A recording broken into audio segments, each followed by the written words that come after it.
Hi guys! So bago ko maligo, uunahin ko munang liguan itong aking doggy na si Mu, ang aking baby. So pag naliligo siya, ito yung ginagamit niya na sabon. Madre de Cacao. Sulit na. Ang tagal niya to ginagamit eh. Tapos gumagamit ako nito. Huwag nyo ng yung kulay kasi nung binili ko to, random yung pinili ko. So pink yung napunta sa kanya though. Boy ang aking baby. So gustong gusto niya yung ini-scrub siya. So lalagyan ko lang yan ng sabon. Pag naliligo din siya, binababad namin siya sa sabon at least mga 5 minutes. Para yung mga niya, may kuto, ganyan, mga garapata mawala. Pero so far, wala naman talaga na. Meron konti, paunti-unti, aso hindi naman maiiwasan yung ganon. Nasa na siya?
Hintay tayo 5 minutes.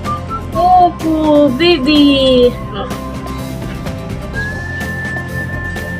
Sarap, no? Ang init pa naman, no? Preskong-presko yan.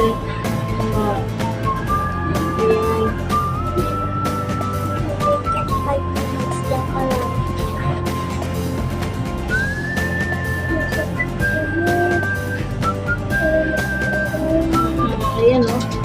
Guys, yung puto niya lumalabas kung meron man. Ayan.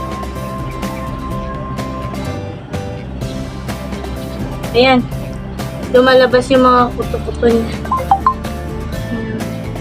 Tingnan natin.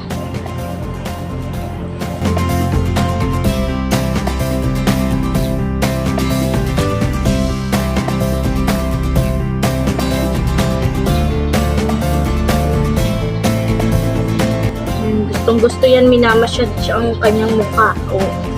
Minamassage ang kanyang mukha. Gustong-gusto ng bakanis. Minamassage ang mukha. Ayan,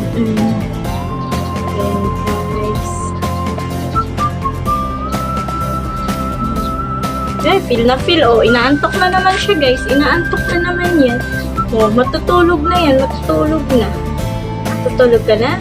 After maligo, matutulog na, wala naman niya ibang gagawin. Puro tulog. Ang doggy.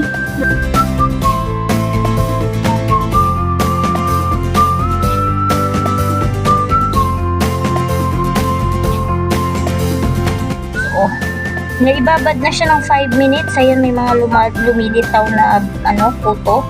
Yan, ayan ayan. Diyan pa. Ayun. Ayan, masasama na yan pagka, niya, banlaw. Sana. Ayan. Ito naman si Mu, hindi naman siya maraming kuto, konti lang. Kasi nakikipaglaro din siya sa ibang dog sa labas. So, ayan, babanlawan na namin si Mu.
bagong ligong dog, painat-inat.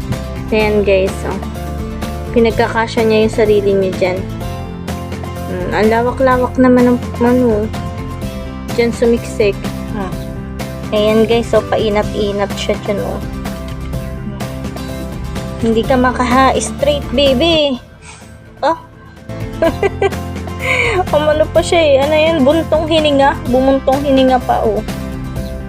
So, mamayang hapon, tanghali kasi ngayon eh, pag mainit, hindi yan lumalabas. Nandito lang siya sa bahay, tulog. Pag mainit. Pag hapon, malamig na, yan. Nandun na yan sa labas, naglalaro na yan.